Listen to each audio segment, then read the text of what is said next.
Here is our warm-up for today, reviewing what we covered in 7-2. The first thing it says is to take f of x and subtract g of x from it. So when we start writing that, we have negative 2x plus 3 for f of x minus, and then whatever I have after the minus sign, I'm going to put in parentheses, which in this case is just a negative 5. So with adding and subtracting functions, I'm simply looking for like terms. I have minus and negative, so I'm going to go ahead and change that to plus and positive. Now combining my like terms, the negative 2x doesn't have one, so it comes down. A positive 3 plus 5 makes that a plus 8. So f of x plus minus g of x equals negative 2x plus 8. Moving over to number 2, we switch from adding to multiplying. Again, f of x is negative 2x plus 3, and we are multiplying that times g of x, which is negative 5.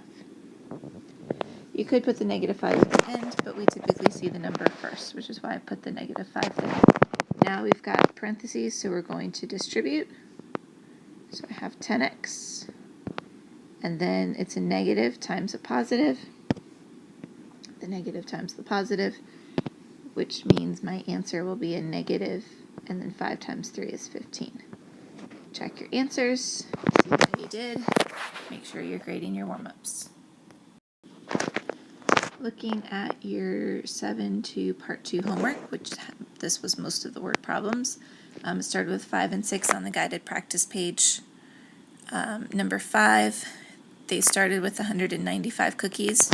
If you add the 120 and 75, he puts 2 in a bag.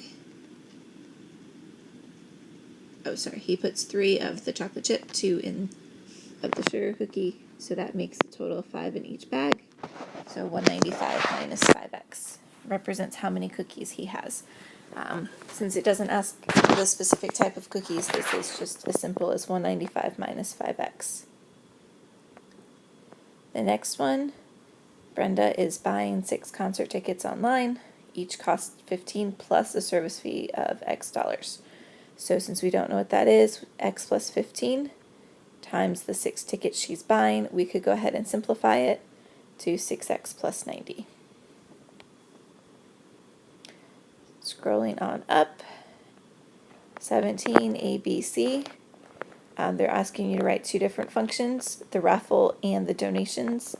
The raffle, even though they're charging $2 per ticket, they do have to account for the fact they're giving 500 away.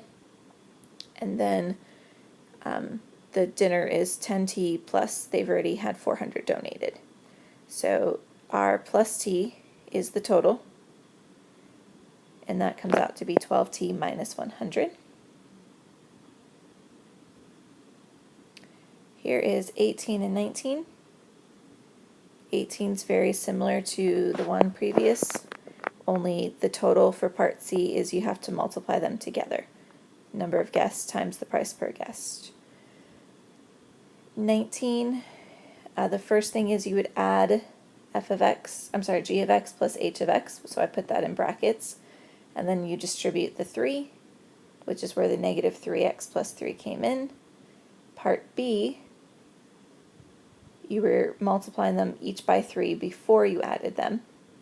Comes out to be the same thing, which is showing you the distributive property. And then it said to take them and subtract them from each other. Be careful about your negatives when you're distributing a negative. And that one comes out L of x equals 0. And the last two, 20 and 22. So go ahead, check through those carefully, talk it over among yourselves if you need to. We're going to be talking about graphing a linear inequality. When we have in 2 variables, we've graphed them on a number line already. When there was just one variable, now we're going to graph them on an actual coordinate plane. We talked about an inequality means that we have the inequality symbols instead of an equal sign, and that they have more solutions than an equation does because it doesn't just have to equal a number. The first thing you're going to do is just like you would graphing any line, is you would solve for y, Now keep in mind, since it's an inequality, we have to bring that rule back. And that's the rule that when you multiply or divide both sides by negative, you have to flip your inequality sign. That's one of the biggest mistakes students can make. Once you have solved for y, you can graph it. Now remember when we talked about inequalities, we had open circles and closed circles. So if we think about it, our open circles were less than or greater than. Well, open for us on a line is going to be what we call a dotted line, because it doesn't actually equal those points. And then the solid, the closed circle, was when we had the equal to part. So if you see either of those, that means your line will be solid, just like a normal line.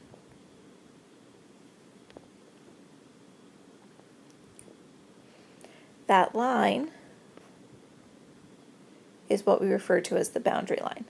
Now think of it as back in kindergarten, you're not allowed to color outside the lines, so you are not allowed to color outside of the boundary line.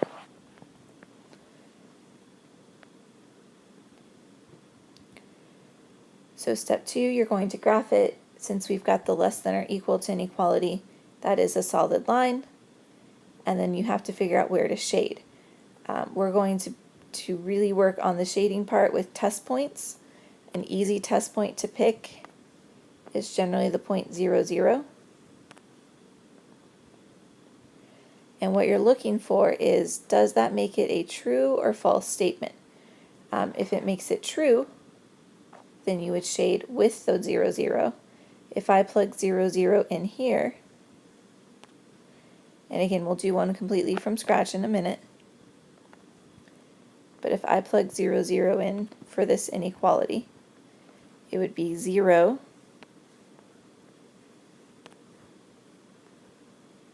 is less than or equal to 2/3 times 0 minus 2. Well, 2/3 times 0 we know is just 0. 0 minus 2 is negative 2. And does 0, is that less than or equal to negative 2? The answer is false. So I go back to my graph. I can't shade where 0, 0 is, so I go to the other side of my boundary line, which is why they shaded all of this region here. To check your work, that's kind of what we did, is we took that 0, 0 and substituted to figure out which side to shade. So 2 differences with graphing these than just equations. Remember your rule. When you multiply or divide by negative, the inequality sign flips, and inequalities are not just a line, they're also included with the shading part. Here they're just referring to the 2 points that they chose to plug in. Notice how again they chose 0, 0, just like we did. That was false, which is why that side is not shaded, and the other side is. So the reflection question says the area that is shaded is called a half plane. And they want to know, why is a half plane a good name for this region? Confer with your group members for a second, and then unpause this to check your answer. When you have a graph, since a graph is referred to as a coordinate plane, you're shading generally half of it if you were to be able to draw an infinite graph, since it would keep on going. So half plane's a good name because it's half of the graph.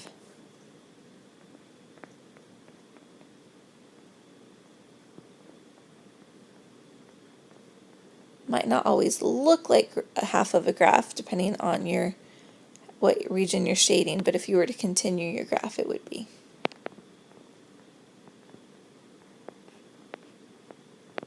And again, plane because it is called a coordinate plane.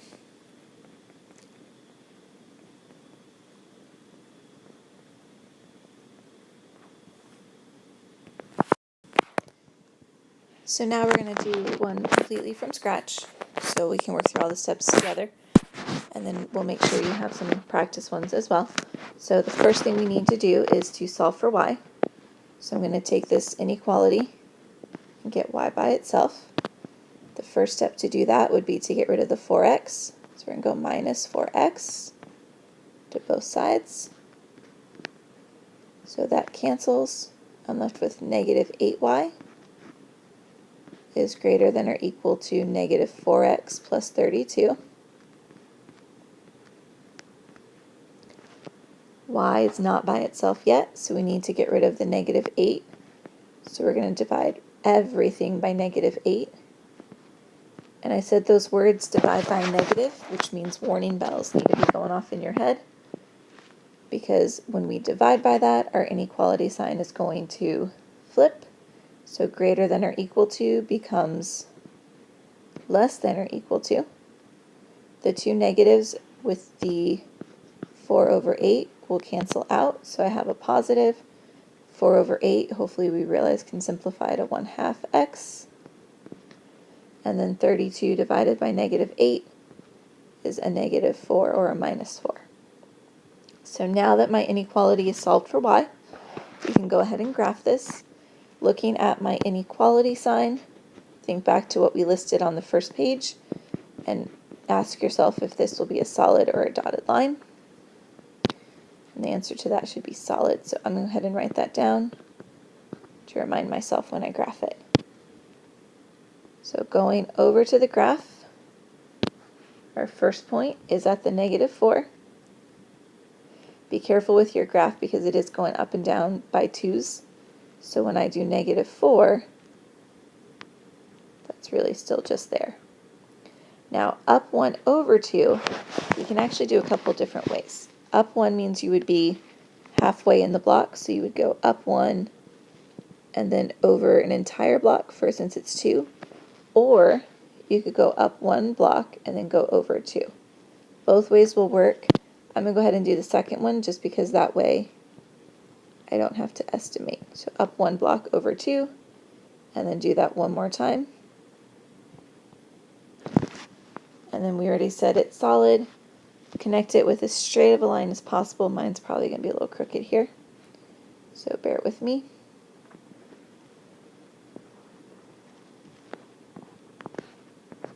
Arrows for the line. Now we have to figure out where to shade, either above it or below it. If you're looking at your inequality sign, it is below the line. So if you can look at the graph and figure out below, that's great. We're going to go ahead and practice a test point until we've seen these a little bit more. The easiest test point to pick is at 0, 0. You can choose that point as long as the line is not on it. So if I plug 0, 0 in, that means 0 is less than or equal to 1/2 times 0 minus 4. Well, 1/2 times 0, we know that that's 0. 0 minus 4 is negative 4. So the question is 0 less than or equal to negative 4? That's a false statement. So that means I can't shade where my point is. So I can't shade over here, which means I have to go to the other side of the line to shade. So I'm going to just scribble this in. If you have pencils, it shades pretty nicely. You could also use like a highlighter or colored pencils. Just don't forget your rules from kindergarten and stay inside that boundary line.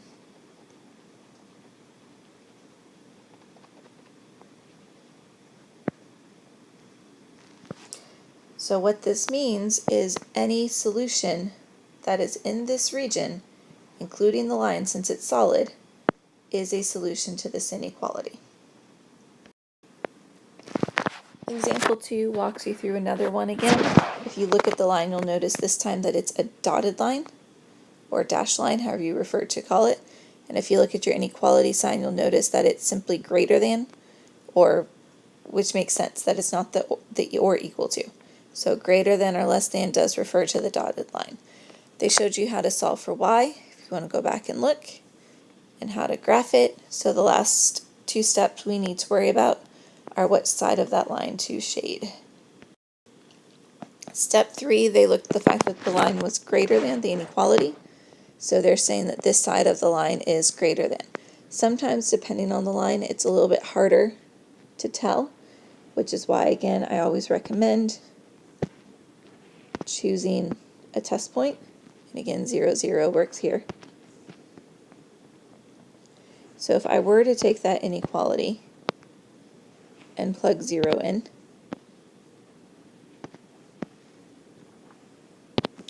it would be 0 is greater than 7 times 0 minus 13. 7 times 0 is 0, so 0 is greater than negative 13. That is a true statement this time, which is why they shaded where that point would be on the graph at 0, 0.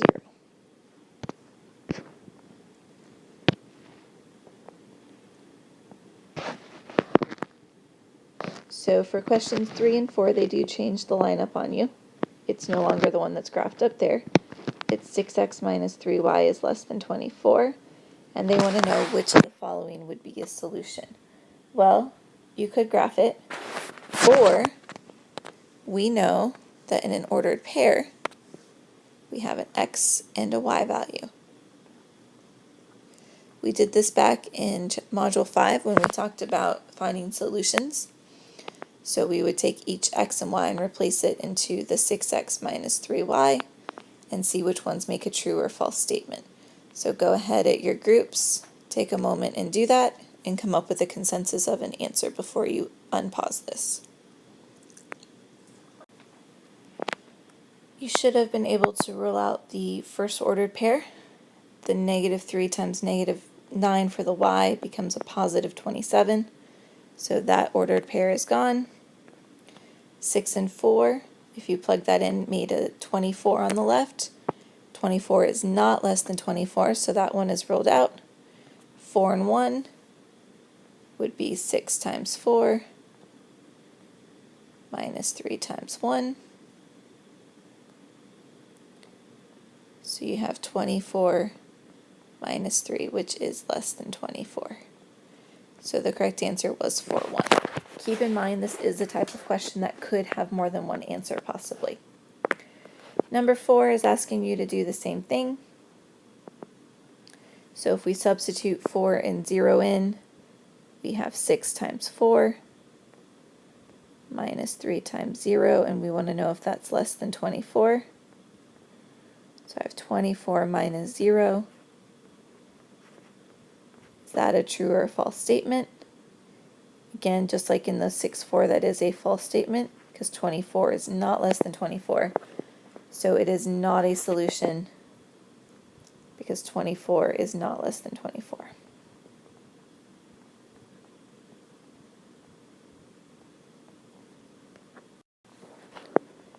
Going on to the next your turn, which is number 5, we're again graphing a linear inequality.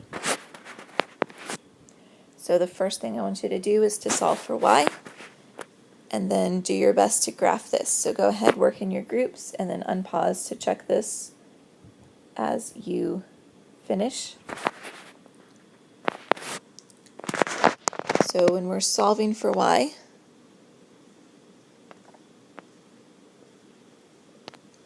we're going to subtract 6x. So we have 3y is less than negative 6x minus 12. Divide everything by 3. Make sure you ask yourself the question of whether or not you should flip the inequality here.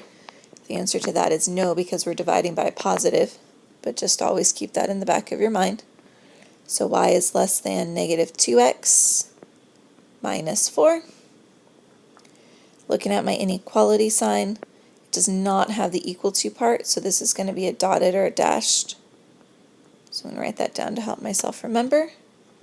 And now I'm going to go over to the graph. This time our graph is going up by ones and down, so we can use that. So we're starting at negative 4. And then it says to go down 2. And remember, if slope is a whole number, that means we put a 1 underneath it, so over 1. Now I'm out of room on my graph, and I want to make sure I get my third point in. So I'm going to go back to the first dot. And instead of going down 2, I'm going to go up 2. But since I went in the opposite direction, I can't go right. I need to go left 1 in order to make it completely opposite. So up 2 left one.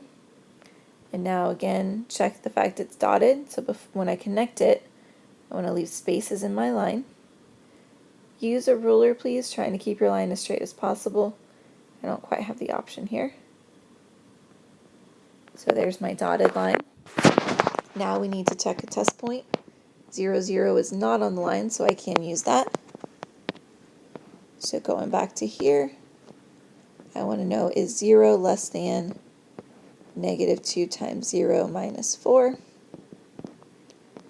So is 0 less than negative 4? That's false, which means I can't shade where the 0, 0 is. So I'm going to shade on the opposite side of the line.